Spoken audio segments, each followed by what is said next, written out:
Hi. Last one for this week, I think. What's it like to be an egg? So, it's been a while. It's been like, I started hormones 2 years and maybe 8 or 9 months ago. But even when I was on hormones, I was still an egg. Isn't that funny? Yeah, I still didn't believe I was a woman. So my egg was sort of like this multifaceted egg, like a Russian doll, where you open it and there's another one inside, and then you open that one. It's like I had my man shell, and then I opened that and was like, oh, I'm non-binary. But then I opened that and it's like, oh my God, ta-da, you're a woman. And then you open that and it's like, ta-da, you're a woman with a spiritual purpose, and you have this destiny, and this is who you are, and this is where you're going, and this is what you want to do. And then you open that egg and you go, wow, I didn't realize there was another level to experiencing myself as a woman and as a being, and you kind of go with that. And I opened that one up and it was like, oh my God, like my connection with the universe and nature and all of that. Oh, I don't like this background. Can we go to the other background?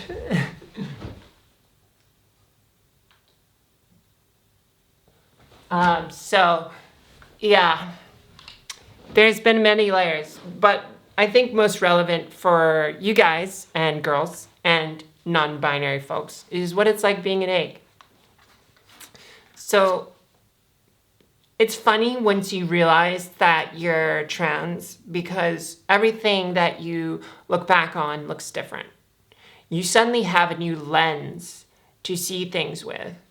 And things that seemed really small, that you didn't really pay any notice or attention to, suddenly become very, very obvious.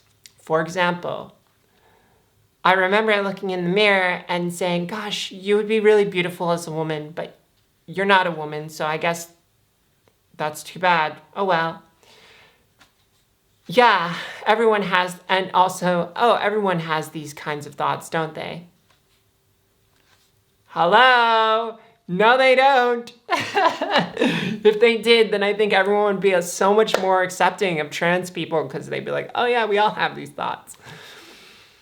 So, yeah, I think like if you are an egg, but it's unlikely that you are, but I remember being like an egg, and that was the first thing, was just these thoughts that I normalized about my trans identity, that I didn't realize I was trans. And there's sort of like this distance, this huge cognitive distance, depending on where you're at, with just not being able to even accept the idea that you could be trans. Like, oh, that's for other people, or oh, those are for these kinds of people, or that's definitely not me because I'm comfortable in my current gender that I am in. Is that something that you've ever said to yourself? Is that something you've ever experienced? These are internal dialogues and signs that you probably are trans.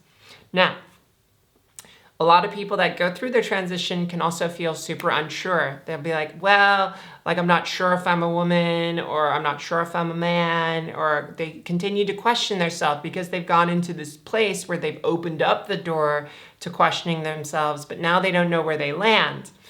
And this is a nuanced territory, because some people have transitioned and said, you know what, I'm actually fine in my original body, but I'm non-binary. But I'd say most people, like 98, 99% of people have success when they transition. There's a very small fraction of people that detransition. For me, what I did, and this is advice that I would give to anyone, is experiment with your gender to find what fits right for you. And the first step in doing this is acknowledging whether or not you are just trans in general, under the trans umbrella. You don't need to be binary trans. You don't need to be a trans woman, a trans man. You don't need to just go from one to the other. You can be many, many, many forms of whoever you want to be. And so to say something like, I'm not cis, is probably the first thing that you can do to help you move, if you've even discovered that. And that has helped me a lot, because once I said I'm not cis, it then opened up the door to experiencing all the different kinds of trans ways of being: gender fluid, non-binary, trans masculine, trans feminine. I started taking hormones, and this kind of moved me into the next stage. I started taking hormones because I wanted to stop the transition of testosterone. I wanted to stop testosterone damaging my body because I didn't like looking more and more masculine. So that was my next step. Take hormones to stop testosterone. I can make the decision of if I am a woman later. But let me stop testosterone because, God, it is doing damage right now. Have you said that to yourself? Or the other way around? So, yeah, that'd be sort of like the next stage of moving through my egghood. And then the final realization of like, oh, I am a woman was really simple, actually. I dressed femme and I went to a festival in San Francisco at the Golden Gate Park. And it's the big one they have every year. I'm forgetting what it's called. And do you know what it's called? And my friends were referring to me as she, her. They were using she, her pronouns without me actually asking. What great friends they are. And I took some Molly, but it didn't happen. We did the whole festival. Molly didn't happen. I was like, okay, I had a good time. That was fine. And then as the festival ended, the Molly kind of popped in. And has that happened to you? Have you like intended to do something like that and then it like happens, it misfired on me? And so I'm like, oh my God, I'm starting to roll. And everyone's going home. When you start to roll, you kind of feel more social. You feel like you want to connect with people. And so I called my partner of the time and I asked if I could come over at like midnight. And she said yes. And so I came over and we cuddled and I was rolling and I talked about my day. And she said, I told her, I said, people were calling me by she, her today. And she said, well, how did that make you feel?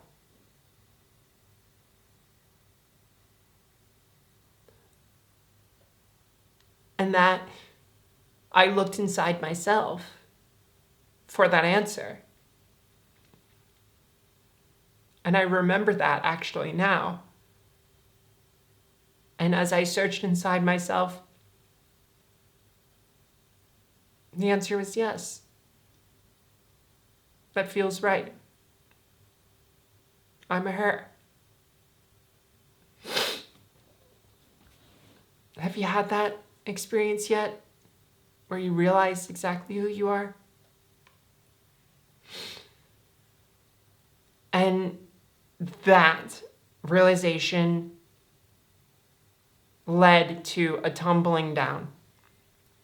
Because in accepting that I was a woman, in realizing I was a woman, I had to accept that I was a woman. And to accept that I was a woman was also to accept that I didn't have the body that I wanted, that I was trans in this body, and that I would have to face the music of being a trans woman. And I think those things, and you could call them three, they're kind of two, I don't know.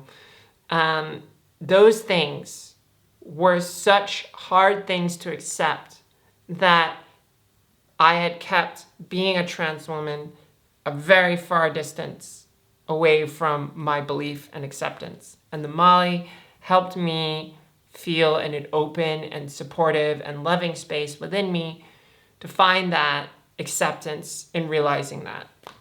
And so that's when the egg cracked, and I had to then, I started crying, not because of the fact that I realized I was a woman, but the fact that I now had a body that I didn't want.